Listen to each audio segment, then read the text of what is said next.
Corona काल में कई परिवारों ने साल 2 साल के अंदर परिवार के कई सदस्यों को खो दिया। आज की कहानी भी एक ऐसे ही परिवार की है जहां कुछ साल के अंदर बैक टू बैक 6 लोगों की मौत हो गई। मगर ये मौत उस दौर में हुई जब ना तो कोरोना था और ना ही मरने वाले को कोई दूसरी बीमारी थी। तो आखिर ये मौत कैसे हो रही थी? इसी सवाल का जवाब ढूंढता हुआ परिवार का एक सदस्य जब पुलिस के पास पहुंचा तो जो खुलासे हुए उसे सुनकर हर किसी के पैरों तले जमीन खिसक गई। सच्चाई यकीन से परे थी। इस केस को केरल के सबसे भयानक आपराधिक घटनाओं में से एक माना जाता है। तो आखिर क्या थी परिवार में लगातार हो रही मौत के पीछे की भयानक सच्चाई? इस पूरी साजिश के पीछे किसका हाथ था और आज इस केस की स्थिति क्या है? चलिए जानते हैं सब कुछ इस वीडियो में। इसी केस से जुड़ा एक बेहद ही अहम खुलासा फरवरी 2023 में ही हुआ है। इस खुलासे से इस पूरे केस की दिशा ही बदल सकती है। तो क्या है वो खुलासा, वो भी जानेंगे। ये पूरी कहानी केरल के पोन्नामट्टम परिवार की है। ये पूरा परिवार केरल के कोझिकोड़ा जिले के कूड़ाथाई गांव में रहता था। इस परिवार की गिनती गांव के सबसे संपन्न परिवारों में की जाती थी। इस परिवार के मुखिया का नाम टॉम थॉमस था। टॉम थॉमस की पत्नी का नाम अन्नम्मा थॉमस था। इनके 2 बेटे थे, रोजो थॉमस और रॉय थॉमस। 1997 में परिवार के बड़े बेटे रॉय थॉमस की शादी बड़ी ही धूमधाम से जॉलियम्मा जोसेफ नाम की लड़की से हो जाती है। लोग प्यार से इसे जॉली बुलाते हैं। शादी के बाद बहुत कम समय में ही जॉली घर में सबकी चहेती बन जाती हैं और परिवार का बहुत अच्छे से ख्याल रखती हैं। स्वभाव में काफ़ी अच्छी होने के साथ साथ जॉली एक धार्मिक प्रवृत्ति की महिला भी थी जो रोज़ाना चर्च जाया करती थी। जब जॉली की शादी रॉय थॉमस से हुई थी तब रॉय थॉमस कोई जॉब नहीं कर रहा था, बल्कि खर्च के लिए पिता से ही उसे पैसे मिलते थे। इसीलिए शादी के बाद भी जॉली अपनी पढ़ाई जारी रखती है और फिर शादी के कुछ समय बाद घर वालों को बताती है कि उसकी नौकरी नेशनल इंस्टीट्यूट ऑफ कैलिकट में लग गई है। कभी कभार होने वाली छोटे मोटे झगड़े को छोड़ दिया जाए तो ये परिवार बेहद ही खुशहाल परिवार था और सभी की जिंदगी काफ़ी अच्छे से चल रही थी।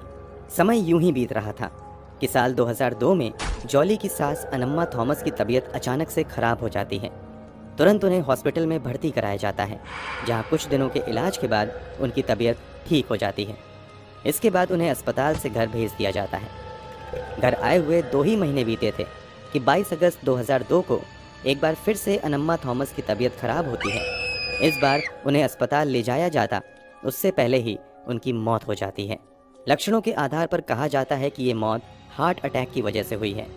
मौत की असल वजह को समझने के लिए डॉक्टर की ओर से पोस्टमार्टम करवाने के लिए कहा जाता है, मगर परिवार वाले इस मौत को एक नेचुरल डेथ मानते हुए पोस्टमार्टम करवाने से इनकार कर देते हैं। इस तरह बिना किसी पोस्टमार्टम के ही अन्नम्मा थॉमस का अंतिम संस्कार कर दिया जाता है। घर के एक बेहद अहम सदस्य के अचानक से इस तरह चले जाने की वजह से सभी को काफ़ी गहरा सदमा लगता है और लंबे समय तक लोग परेशान रहते हैं। मगर बीतते समय के साथ एक बार फिर से सभी की जिंदगी वापस पटरी पर आने लगती है। अब परिवार में सबसे वरिष्ठ टॉम थॉमस थे। अब तारीख थी 26 अगस्त 2008। 4 दिन पहले ही अन्नम्मा थॉमस की 6ठी डेथ एनिवर्सरी मनाई गई थी। घर पर परिवार के दूसरे रिश्तेदार भी आए हुए थे। तभी परिवार में एक और मौत हो जाती है। इस बार परिवार के मुखिया यानी टॉम थॉमस की अचानक से मौत हो जाती है। शुरुआती जांच में इनकी भी मौत की वजह हार्ट अटैक को ही बताया जाता है। परिवार वाले टॉम थॉमस का भी पोस्टमार्टम नहीं करवाते हैं और उनका भी यूं ही अंतिम संस्कार कर दिया जाता है। परिवार में 6 साल के अंदर हुई 2 मौतों की वजह से काफ़ी कुछ बदल गया था। जहां पहले ये एक संयुक्त परिवार हुआ करता था, वहीं अब प्रॉपर्टी का बंटवारा घर के बाकी सदस्यों के बीच हो जाता है और लगभग सभी लोग अब न्यूक्लियर फैमिली के तौर पर रहने लगते हैं।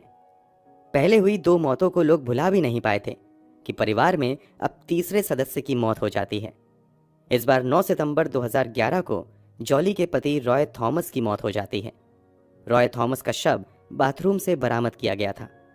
क्योंकि पहले भी इस परिवार में 2 मौत अचानक से हो चुकी थी, इसलिए जब घर के तीसरे सदस्य की मौत भी अचानक से होती है तो परिवार के कुछ सदस्य इसे महज इत्तेफाक न मानकर किसी की साजिश मानते हैं और रॉय थॉमस का पोस्टमार्टम करवाने का फैसला करते हैं। पोस्टमार्टम में रॉय थॉमस के शरीर से साइनाइड जहर के अंश मिलते हैं। जब इस मामले में आगे जांच बढ़ाई जाती है तो पता चलता है कि रॉय थॉमस इन दिनों आर्थिक तंगी से गुजर रहे थे। रॉय थॉमस की पत्नी के मुताबिक फाइनेंशियल प्रॉब्लम की वजह से ही उनके पति ये रॉय थॉमस ने सुसाइड कर ली है। पुलिस की शुरुआती जांच में भी रॉय थॉमस के फाइनेंशियल प्रॉब्लम में होने की बात सामने आती है और इसे सुसाइड करार देते हुए केस को बंद कर दिया जाता है। केस भले ही बंद हो गया था, मगर परिवार में मौतों का सिलसिला रुकने का नाम नहीं ले रहा था। अब परिवार में अगली डेथ 24 फरवरी 2014 को होती है। इस बार मरने वाले शख्स का नाम मैथ्यू मंजाडियल था। मैथ्यू मंजाडियल अनम्मा थॉमस का भाई था। आपको याद हो तो थोड़ी देर पहले हमने बताया कि परिवार में सबसे पहले अनम्मा थॉमस की ही मौत हुई थी। मैथ्यू मंजाडियल की भी मौत अचानक से हुई थी। हालांकि इस मौत के बाद पोस्टमार्टम नहीं करवाया जाता है और इसे महज इत्तेफाक मानते हुए बात वहीं खत्म कर दी जाती है। परिवार में एक के बाद एक मौत हो रही थी, मगर किसी को समझ नहीं आ रहा था कि आखिर ये मौत कैसे हो रही है। शुरुआती पुलिस जांच में भी कुछ भी संदिग्ध नहीं मिलता है। आसपास ये चर्चा आम हो जाती है कि इस परिवार पर किसी बुरी आत्मा ने कब्जा कर लिया है। इस कारण एक के बाद एक संदिग्ध परिस्थितियों में लोगों की मौत हो रही है। वहीं कुछ लोग इस परिवार को किसी का श्राप लगने की बात करने लगते हैं। परिवार में हुए चौथे शख्स की मृत्यु के महज कुछ ही दिनों बाद एक और मौत होती है। इस बार रॉय थॉमस के चचेरे भाई साजू थॉमस की बेटी अल्फाइन सरखारियास की मौत होती है। मृत्यु के समय अल्फाइन की उम्र महज 2 साल थी। ये मौत भी अचानक से हुई थी। परिवार में ये आखिरी मौत नहीं थी, बल्कि इस घटना के 2 साल बाद यानी 11 जनवरी 2016 को अल्फाइन की मां यानी शाजू थॉमस की पत्नी सिली सरखारियास की मौत भी संदिग्ध परिस्थितियों में हो जाती है। मतलब एक परिवार के 6 सदस्यों की मौत पिछले 14 सालों में बेहद ही रहस्यमयी ढंग से एक के बाद एक हो जाती है। इतना ही नहीं, इसी परिवार के दूर के 2 रिश्तेदारों की मौत भी कुछ समय के अंतराल पर रोड एक्सीडेंट में हो जाती है। सिली की मौत के कुछ ही महीने बाद विधवा हो चुकी जॉली सिली के पति यानी अपने दिवंगत पति रॉय थॉमस के चचेरे भाई शाजू थॉमस से 2016 में ही शादी कर लेती हैं और उसके साथ ही रहने लग जाती हैं। इधर इतनी मौतों के बाद तो पक्के तौर पर लोगों ने दावा करना शुरू कर दिया था कि परिवार को जरूर किसी का श्राप लगा है, इसलिए सभी मर रहे हैं। मगर परिवार में एक सदस्य ऐसा था जो इस बात को मानने के लिए तैयार नहीं था कि परिवार में हो रही मौतों की वजह कोई श्राप या बुरी आत्मा है। ये थे रोजो थॉमस।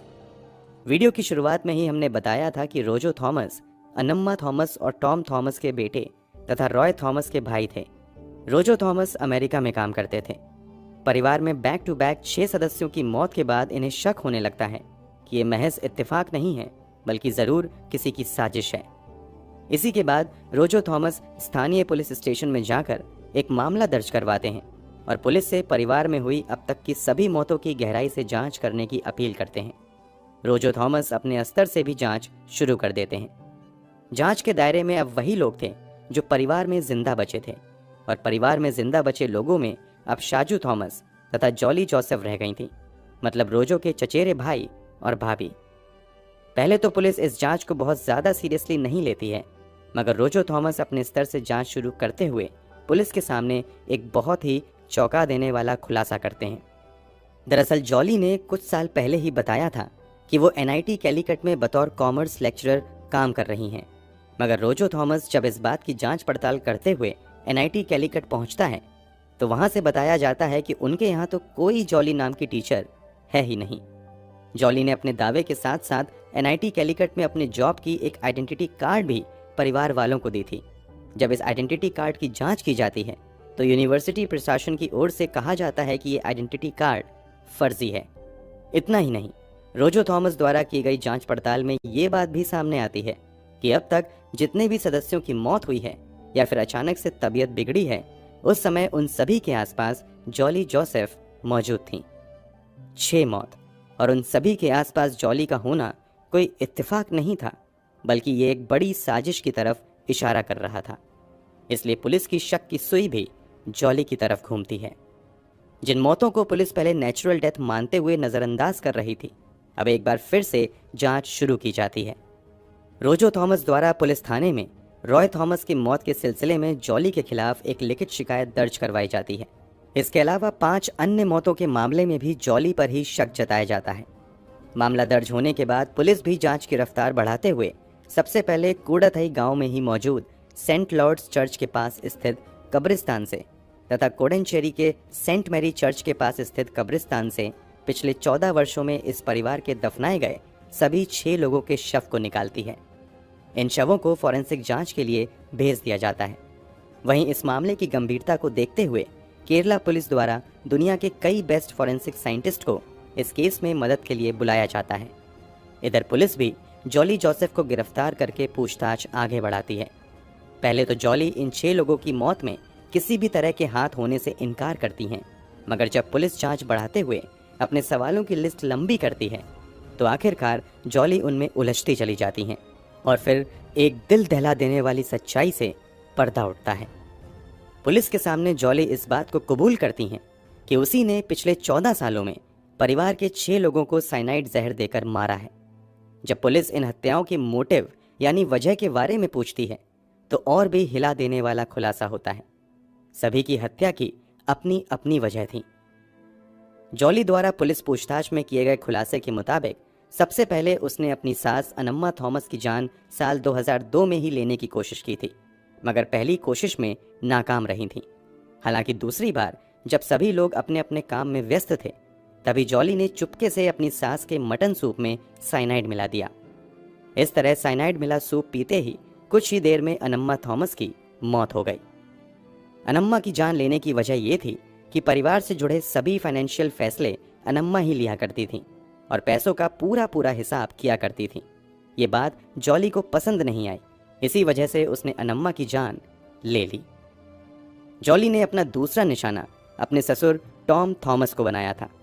इसके पीछे की वजह यह थी कि 2008 के आसपास जॉली के पति रॉय थॉमस फाइनेंशियल प्रॉब्लम में चल रहे थे।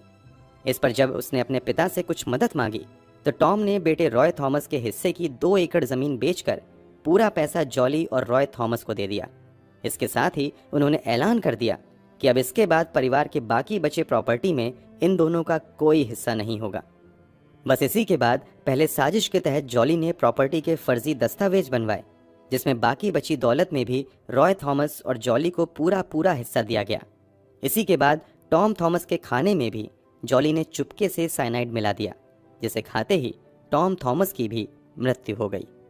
इसी के बाद जब जॉली ने प्रॉपर्टी के दस्तावेज पेश किए थे तो रोजो थॉमस ने इस पर शक जताया था, मगर परिवार के किसी दूसरे सदस्यों का समर्थन रोजो को नहीं मिला और जॉली बच गई और फिर आगे उसने अपने पति थॉमस को ही मौत के घाट उतार दिया। खुलासे के मुताबिक रॉय थॉमस की आर्थिक स्थिति भी ठीक नहीं चल रही थी और वो शराब का आदी भी हो गया था। बस इसी बात से रॉय तथा जॉली में लड़ाइयाँ होने लगीं। इसी के बाद एक दिन मौका देखकर जॉली ने अपने पति रॉय थॉमस के खाने में भी साइनाइड मिला दिया, जिससे उसकी मौत हो गई। रॉय थॉमस की मृत्यु के बाद अनम्मा थॉमस का भाई यानी रॉय थॉमस के मामा मैथ्यू ही वो शख्स थे जिन्होंने रॉय के मौत को एक नेचुरल डेथ मानने से इनकार करते हुए पोस्टमार्टम की जिद की और उन्हीं की जिद पर पोस्टमार्टम किया गया। रॉय की पोस्टमार्टम में शरीर के अंदर साइनाइड के अंश मिलने की भी पुष्टि हो गई, मगर बड़ी चालाकी से जॉली ने पुलिस वालों को यकीन दिला दिया कि रॉय ने अपनी मर्जी से सुसाइड कर लिया है। चूंकि मैथ्यू ने पोस्टमार्टम की जिद की थी, इस कारण ये भी जॉली के निशाने पर आ गए और 2014 में एक दिन चुपके से मैथ्यू की कॉफी में जॉली ने साइनाइड मिला दिया, जिससे इनकी भी मौत हो गई। जॉली अपना अगला निशाना 2 साल की बच्ची एल्फाइन सरखारियास को बनाती हैं। दरअसल अपने पति की हत्या करने के बाद जॉली अपने ही पति के चचेरे भाई साजू थॉमस की तरफ आकर्षित होने लगती हैं, मगर समस्या ये थी कि साजू थॉमस शादीशुदा था और उनकी एक बेटी तथा पत्नी भी थी। इसलिए कथित तौर पर साजू थॉमस से शादी की नीयत से 2014 में पहले जॉली साजू की 2 साल की बेटी अल्फाइन सरखारियास की गला दबाकर हत्या कर देती हैं। इसके बाद 2016 में साजू की पत्नी सिली सरखारियास की भी जान ले लेती हैं। इन दोनों की हत्या करने के बाद 2016 में ही जॉली साजू से शादी कर लेती हैं। इस खुलासे के बाद पुलिस को शक होता है कि शायद साजू थॉमस भी जॉली के प्लान में शामिल है, इसलिए साजू को भी हिरासत में लेकर पूछताछ किया जाता है, मगर साजू का कोई गुनाह निकलकर सामने नहीं आता है। जब जॉली से पूछा जाता है कि पिछले 14 सालों से वो घर से ये कहकर निकलती थी कि वो NIT कैलिकट में पढ़ाने जाती है, तो आखिर वो कहाँ चली जाती थी, क्योंकि कॉलेज रिकॉर्ड्स के मुताबिक वो कभी भी एनआईटी कैलीकट गई ही नहीं। इस पर जॉली खुलासा करती हैं कि दरअसल वो घर से रोजाना समय पर तैयार होकर निकल तो जाती थीं, मगर ज़्यादातर समय वो पास के एक चर्च में बिताती थीं, जहां वो चर्च के कामों में हाथ बटाया करती थीं। इसके अलावा कभी कभी वो एनआईटी कैंपस में मौजूद कैंटीन में जाकर समय बिताती थीं। इस पूरी जांच पड़ताल में एक चौंकाने वाला खुलासा ये भी होता है कि जिनकी भी जान जॉली ने ली थी, सभी से जॉली का रिश्ता काफ़ी अच्छा था। हर किसी से हंसकर बातें करना जॉली की आदत थी। कभी किसी ने जॉली को किसी पर चिल्लाते हुए नहीं सुना था। यहाँ तक कि पड़ोसी भी जॉली की तारीफ करते नहीं थकते थे। खैर, जॉली के इस खुलासे के बाद फाइनली 5 अक्टूबर 2019 को 47 साल की जॉली जोसेफ को अपने सास ससुर और पति समेत परिवार के 6 लोगों की हत्या के आरोप में गिरफ्तार करके जेल भेज दिया जाता है। जांच पड़ताल में यह भी खुलासा होता है कि जॉली को साइनाइड एमएस मैथ्यू नाम के एक व्यक्ति ने उपलब्ध करवाया था, जो कि जॉली का ही रिश्तेदार था। एमएस मैथ्यू की दोस्ती प्राची कुमार नाम के एक व्यक्ति से थी, जो एक ज्वेलरी की शॉप पर काम किया करता था। आपकी जानकारी के लिए बता दें कि कहीं कहीं सोने चांदी के आभूषण को साफ करने में साइनाइड का उपयोग किया जाता है। इसलिए ये साइनाइड आसानी से प्राची कुमार दुकान से लेकर एमएस मैथ्यू को दे देता है और एमएस मैथ्यू वो साइनाइड जॉली को दे दिया करता था। जॉली इसका इस्तेमाल लोगों की जान लेने के लिए करती थी। पुलिस जांच में जॉली की कार के डैशबोर्ड तथा जॉली के बैग से भी साइनाइड के सैंपल मिलते हैं। पुलिस द्वारा जमा किए गए सबूत, जॉली के कबूलनामे तथा कुछ साइंटिफिक एविडेंस के आधार पर पुलिस फाइनली 1 जनवरी 2020 को कोर्ट में लगभग 1800 पन्नों की चार्जशीट फाइल करती हैं, जिसमें जॉली पर 6 हत्या का आरोप लगाया जाता है। इसी खुलासे के बाद जॉली देश दुनिया में साइनाइड जॉली के नाम से मशहूर हुई। वर्तमान समय में इस केस की स्थिति की बात करें तो जॉली फिलहाल जेल में बंद है। हालांकि जॉली को 2021 में केरला हाईकोर्ट द्वारा बेल मिल गई थी, मगर केरला सरकार द्वारा हाईकोर्ट के फैसले को सुप्रीम कोर्ट में चुनौती दी गई। सुनवाई के बाद सुप्रीम कोर्ट ने जॉली की बेल को खारिज कर दिया। इस कारण जॉली आज भी जेल में है।